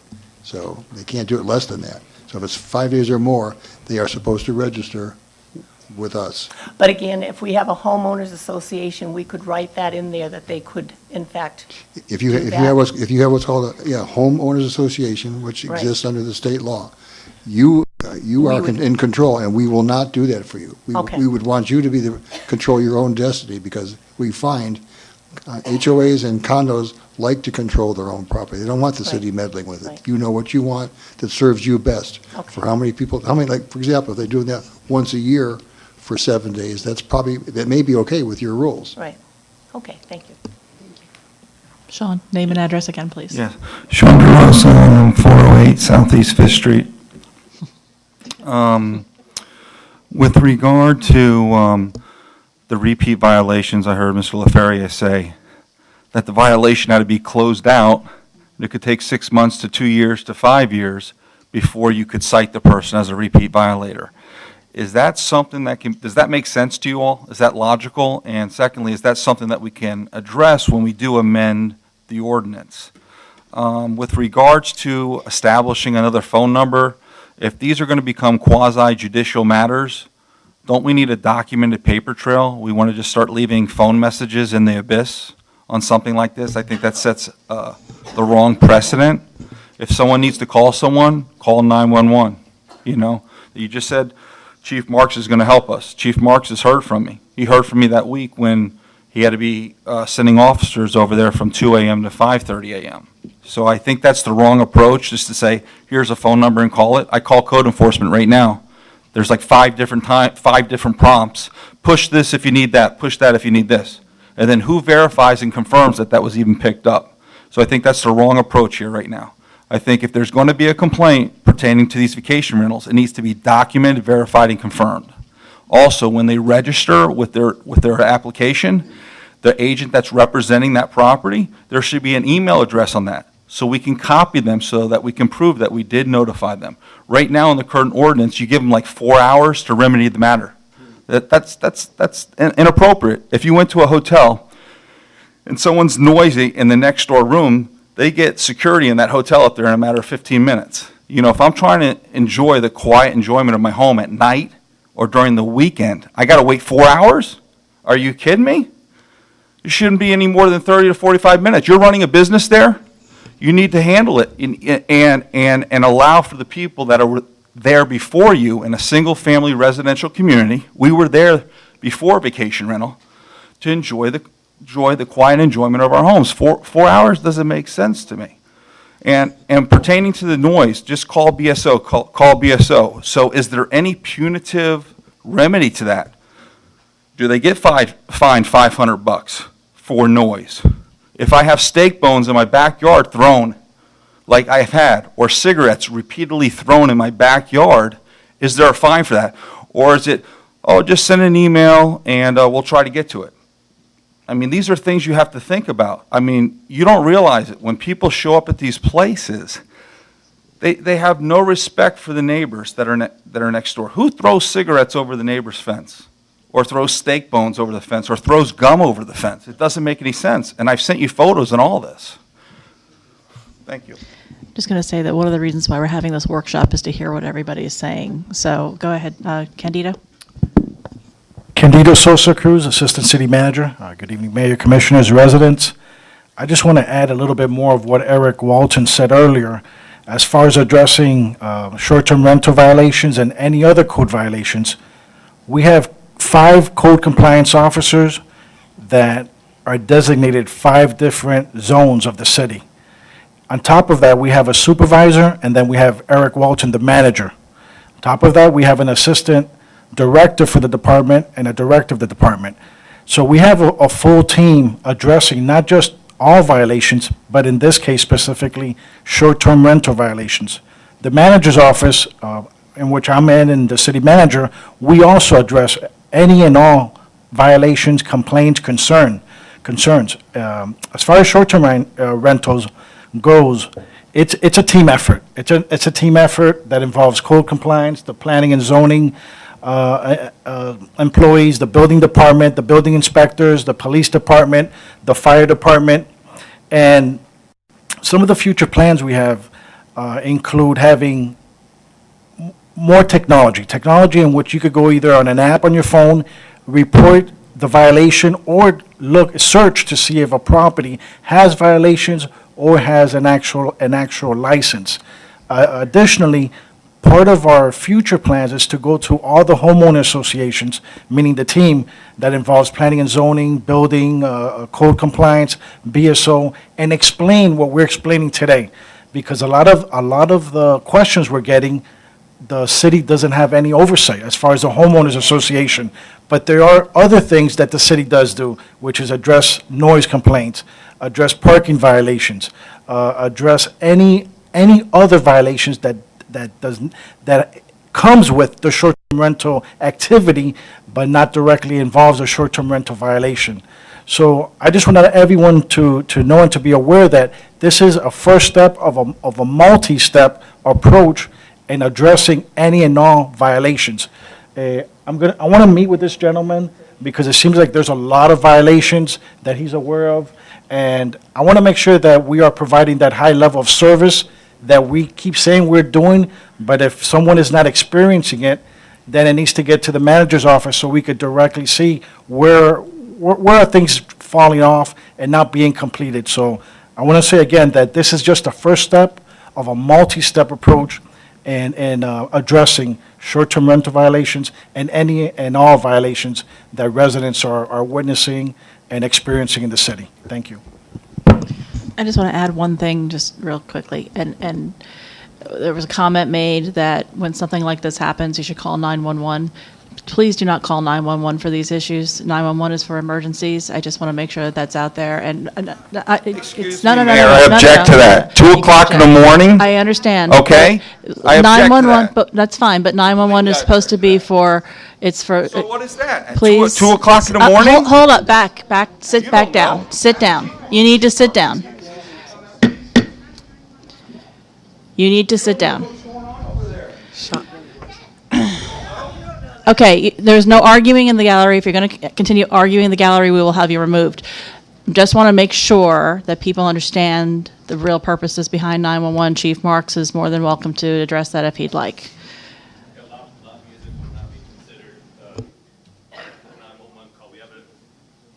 We have a non-emergency number, and dispatch will send a deputy immediately, and we'll get the music turned down. Thank you. Come on up. Please state your name and address. Yes, good evening. My name is Pilar Rodriguez. I'm at 5189 Southwest 28th Avenue in Dania Beach. I've been a resident of Dania Beach for the past 6 years. I bought a home that was very old, or is still very old, but I have beautified and I have worked very hard in order for me to maintain this house. Now, I am with the young lady at the very end that came and spoke in favor of the vacation rental. I want to clarify, I don't do it. It's not my business. I have my job, so does my husband. However, in every situation, it's very important that we weigh both sides. I understand it is a nuisance in some areas. Looks like the gentleman is very disturbed by his neighbors. But it is very well known, and I work in property management, that the resident or the people that use Airbnb are actually the best behaved guests that you can imagine, even better than your family members, because they are also, actually no, it is also well known because when they leave, the person that owns the property and rented the property reviews that guest the same way the guest reviews the property. So if the guest gets bad reviews, guess what? They cannot rent anywhere else. So, saying that, my purpose of this thing is wait on both sides, and a lot of people are coming with some really good ideas about having an office or a person to regulate, to follow all these regulations that I want to be put in place and follow on them and make it quick, like for this lady. So I saw that the fees are very steep. Let's be honest, it's $800 to register, whatever. Why don't you take $50 out of that application to put it in a budget to pay a person just to handle this? Just an idea, something you want a phone call or you want an 800 number or something like that. Just use it because it's not going to go away. We all know it. That's not going to go away. It's the industry. It's happening. Now, it does beautify. Some of the people that do it do beautify their homes. Some areas have been enhanced because of this. And maybe some owners should learn from this and start beautifying their homes. Thank you. Commissioner James. Yes, I have a question for the city manager. Where are we going next with this? I mean, because we can sit here and do this all night long, but what are the next steps? Are we are we as a commission going to submit these suggestions and see what we can come up with? I just want to know, and I'm sure everyone else wants to know, outside of this, all of this dialogue, what's next? And that's a very good question. One of the things that I was discussing today with the city attorney is that we had a workshop, was it back in January or February, before I became your manager. And the dialogue has been ongoing. We scheduled a workshop today, but like our assistant city manager said, we're not going to let this go. When I hired an assistant city manager, I also hired someone that has the highest level of certification in code. So basically what we did, we added another team player to our city team that is an expert in this. We have certain restrictions from the state, but like I said earlier, we're going to push that envelope as much as we can push it. We're not going to find the solutions tonight, but we're continuing to take steps. Just today, we talked about publicly listing all our short-term rentals, the status of all our short-term rentals, and everything that we're going to do in regards to bringing everybody to code.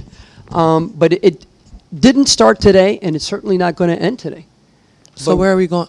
So what's the next step? Like, do we have another meeting, or do we bring something back that we're going to review? The next step is the administration and the enforcement and everything that you see up there. I mean, that right there is evident of the fact that the steps are being taken. As far as the ordinances or, things that we're adding to the applications, I guess that's what I'm kind of, Well, yes. Are we going to see that, or is it just going to happen and we're Well, supposed to? Commissioner, yes, the ordinance that you don't have is the ordinance that we've been working on. You already have one in place. Now, by the June 25th meeting, you're going to have another piece of your noise ordinance be addressed that hadn't been addressed before. No, I understand that. I guess I'm asking about, not the noise ordinance per se, but the comments that we received today from the public that we can add to these ordinances. Like the one young lady stated, adding a check mark to the application. Is that going to be in the ordinance, or is that just going to be on the application? Or are we going to add, other things like mandating that they register their car tags, or like all of they have some really good ideas. Without a doubt. And so that's what I'm asking. Like, are those things going to be added to paper, or are we just dialoguing? We just don't dialogue. That's not how we're going to roll here. My team has been taking notes. Several times I stepped down to address some of the things that our residents have said, that you all have said. And right now, as we speak, we're already, our minds are moving in regards to what can we do, making sure that we get the legal side also in place. So something's going to come back to us? Absolutely. Okay. That's what I was asking. I just wanted to mention, this is an evolving process, and we are diligently paying attention to everything that's going on. As a matter of fact, this coming week, there's a code enforcement conference in Orlando.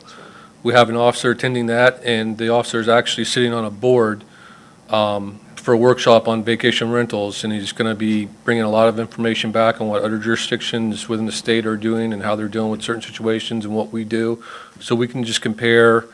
Every time we get the opportunity to make improvements, we're making improvements, and it's just a never-shifting process, and we're going to stay on top of it. Thank you.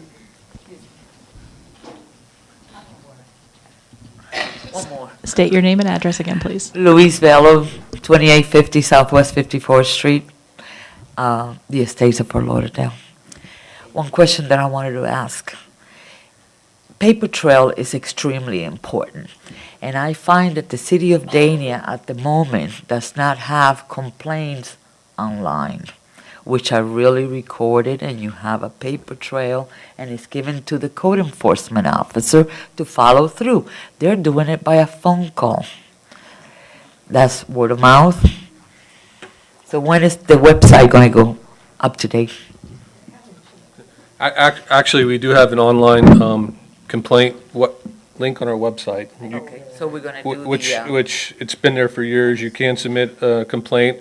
Either you can leave your contact information to find what the resolution was, or you can make your complaint anonymous, and those, they're all recorded and tracked. Okay, do you have a website like they do in other cities where you have attachment? You could attach a picture of the violation?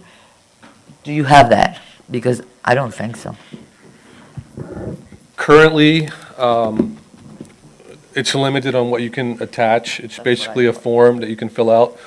But as the Assistant City Manager said, we're looking into new technology, and, you know, we may be getting involved where we have an app in the future, so. Commissioner Harris? No, I agree with Louise that the paper trail is important to have because it becomes part of the public record. So, however, we have to, my only concern is how do you send a complaint via email that doesn't track back to your email if you want to be anonymous? Yeah, every single complaint that we receive is documented. And that's with a phone call or in person if someone comes in, or if it's via email. If you want to be anonymous and your email address is like mine, my first initial, last name, you know, someone could find out, or you could create a new email address if that's what you want to do. But every single one of the complaints are always documented. That's how we receive them. They become documented, and then they're followed up on. Because the phone records are part of a log, is that what you do? Yes, or are absolutely. they like perpetually recorded and Yeah. saved? And then the next day, someone fills it out into a log, and that starts a file. City Manager, do you have something? Just some of the dialogue that we've been having today, and just one of the things right now that Commissioner James asked also triggered that, you know, we have a public information officer right here. So some of these suggestions, more information, not just online, but we have bulletin boards that we've put out. This is something new that we just did recently. We have bulletin boards in all our parks, in the IT Community Center. I think the more information we put out there, both online and also on a flyer, and the more of this dialogue that we have, the more ideas we get, but we want to be as transparent. And one of the things that Eric discussed, the industry is constantly changing. And I think making sure that our employees are going to these conferences and getting this information, we want to know what are the best practices that other cities are dealing with, be it in Fort Lauderdale or in Miami Beach, and constantly be aware of what we can do better. Vice Mayor?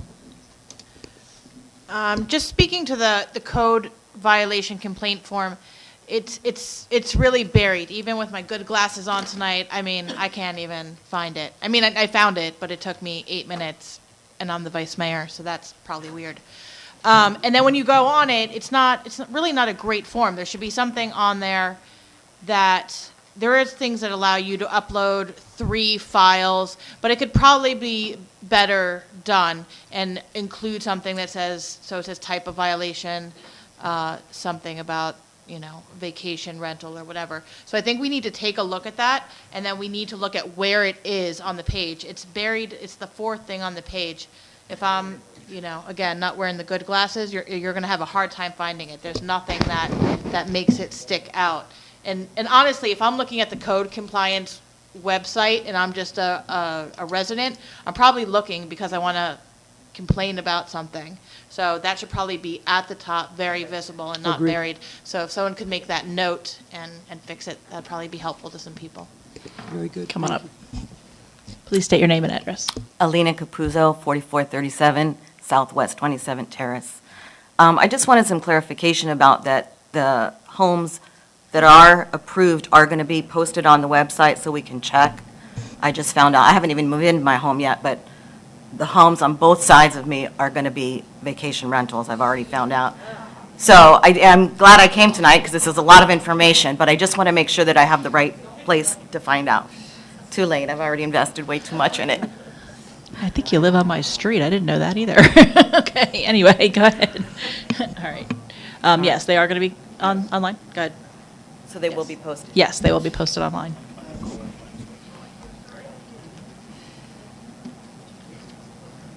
Commissioner Harris, did you have something?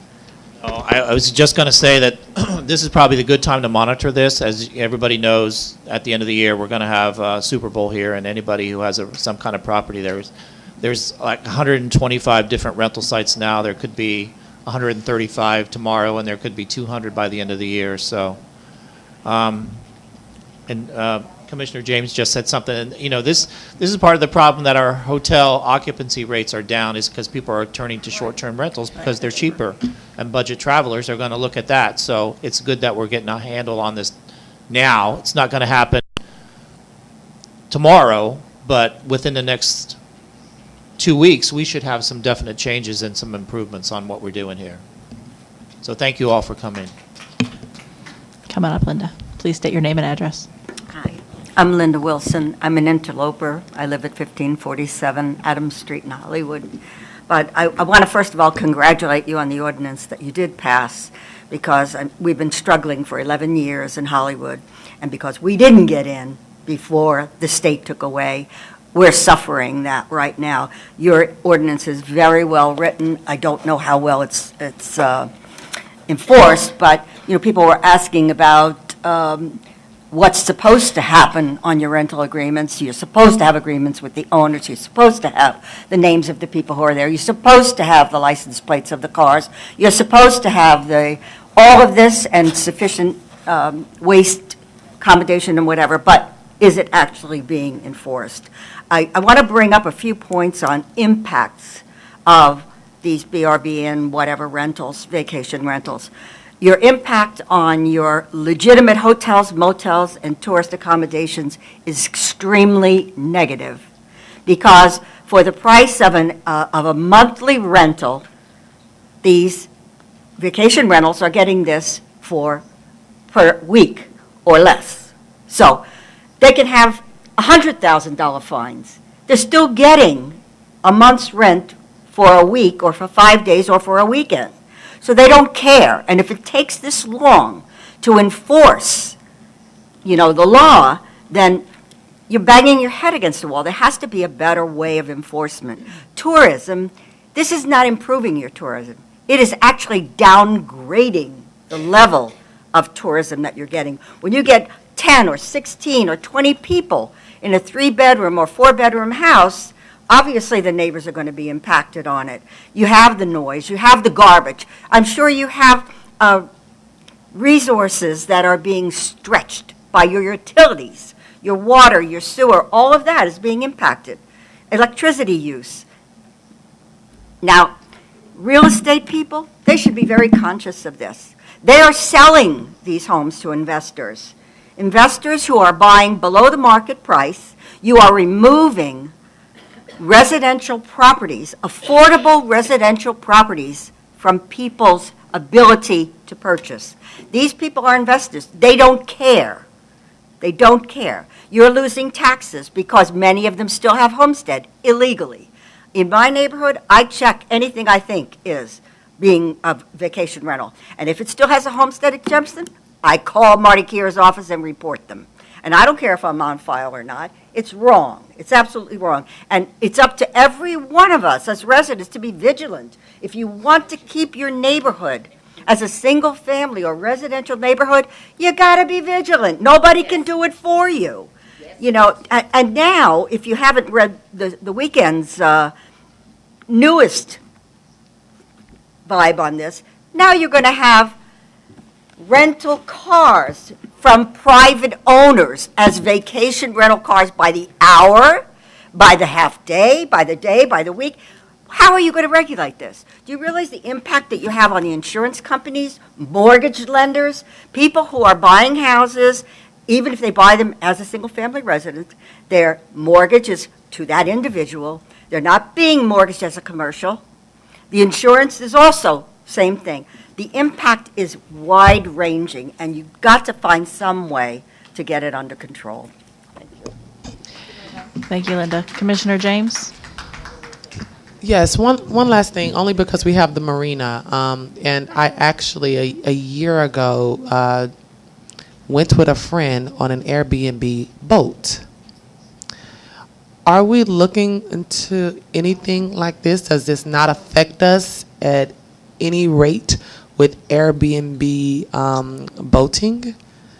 Because we got it for half a day. I know this is an issue in Fort Lauderdale. I've read about that.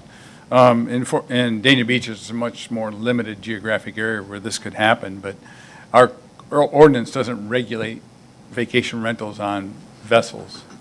So that's not something that we would be regulating. There may be people renting their boats out, but we don't have the opportunity to regulate them. Is it something that we could, because I don't want it to happen to us and then we then look into it, is it something that could affect us or no? Well, what I said early on in the presentation is that we want to look again at our ordinance to see what we might be able to modify. So this would be one of the things that we'll add to that list. Okay, thank you. Yeah. City Attorney, just a question. I know one of the problems that we're having has to do with the amount of time it takes to get these offenders or violators to the magistrate. Is there any way that we could speed up the process? I know that there are notice requirements and things like that, but is there anything we can do to speed up the process? I'm going to meet with the staff to see if there's got some way to, maybe with Candido's help, that his experience, and Eric's as well, to expedite this. It is a matter of paperwork, but paperwork gets done only by people who take the time to get it done, and making the time to get it done. That's our job, to do a better job. Yeah, we'll work with the attorney. Okay. Anyone else from the public wish to speak? Thank you. Thank you. Sean, you've already been up twice. I mean, it's, okay. Mayor Llewellyn. Name and address, please, again, for the record. Sean DeRosa, 408 Southeast 5th Street. Mayor Llewellyn, do you live near do you have a short-term rental next door? Apparently I do. Okay. I hope you all don't make the assumption that we always feel safe with people just showing up every other day. Because when you said publicly, don't call 911, I felt, and I'm entitled to my feelings, I felt that you were assuming and making the assumption I should always feel safe with whomever shows up next door and whoever I may have an encounter with at any time of the day or night. Unfortunately, I haven't felt safe. Commissioner James adequately brought up, do you want the public now to become the police, the detectives? Now we have a problem. Usually the police like us to stay out of matters, okay? And I have felt unsafe, okay? When you go out to your car at 5:30 in the morning and 5 men come up to your car, am I going to get carjacked? Am I going to get robbed? I don't know these people. I've never seen them in my life. Okay. So I'm sorry, this Sean, isn't like going to the Ritz-Carlton on the weekend. I'm going to address this briefly, Okay. but if you have further you want to discuss with me, I'm happy to discuss it with you afterwards. But this is a public forum, so I don't really know this is the appropriate place. But I will say, the comment about 911 has nothing to do with, if there is something going on that there's a safety issue, obviously 911 needs to be called. But if it's not a safety issue and it's a noise violation, that's the difference. The 911 is there for a specific purpose. It is there to help if there is a safety issue, if there is somebody that could potentially be dying or is injured, that's what it's for. It's not for noise ordinances. It's not for noise complaints. And that was the point I was making, because your statement earlier seemed to imply that for anything involving this, including too much traffic or too much noise, that people should be calling 911 if they're not getting a sufficient response. So other than that, we're not going to sit here and go back and forth on this. If you would like to discuss it with me after the meeting, I'm happy to do that. Okay. Well, this is just a clear example of the concern that you're saying our public resources are being pressed. So when you start looking at the fees and budgeting for the fees, I think you do have to look at how can you properly fund BSO officers if you have to add more officers. Thank you. Anyone else from the public? Any other commissioners, vice mayor, anybody like to speak? City manager? I just want to say thank you to everyone who came out, and this is probably something that we heard about time and time again on all of our emails. So I'm glad we were able to all get together and sort of get on the same page about where we were in terms of state preemption, what the city is and is not able to do, what we're going to do moving forward, what you can expect from us. I think that helps us serve you better, and it helps manage what the expectations are. I'm sorry, I realized I jumped the line. Yeah, Commissioner Harris. Is it appropriate to have a follow-up to this workshop in 30 or 45 days or less? I think that's reasonable. Certainly, we can give you an update on all the things that we've implemented, such as making our website easier to find things. Everything that has been discussed by you and by our citizens has been duly noted. August 1st, around, or after we come back from break, maybe? How about after break, maybe September? Certainly, we can even incorporate some of this information when we're doing the budget workshop and the public hearings. I think we have like 3 in September.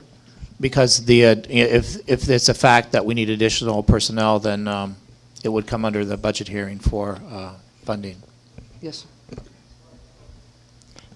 Commissioner James, do you have anything? I just think that something, if it's just an update, could be brought to us during a commission meeting, during a Yeah, I presentation. agree. We don't have to have an entire workshop if we're not Yeah. going to do this whole dialogue again, so. Yeah. Okay. And thank y'all. And I just want to say thank you to everybody for coming out and participating. And keep it up. Keep letting us know. Thanks. With that, we're adjourned.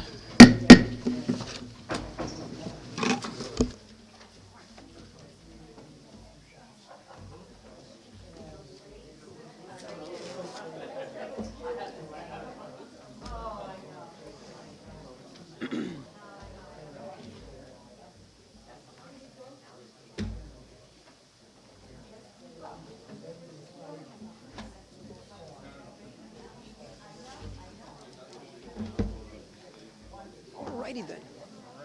Good time. Look, 5:30, 7:30. We started at 5:30, boom. We got 4 more minutes to do it. Yeah, we have 4 minutes. How are you, ma'am? How are you? Good, Pat. How are you?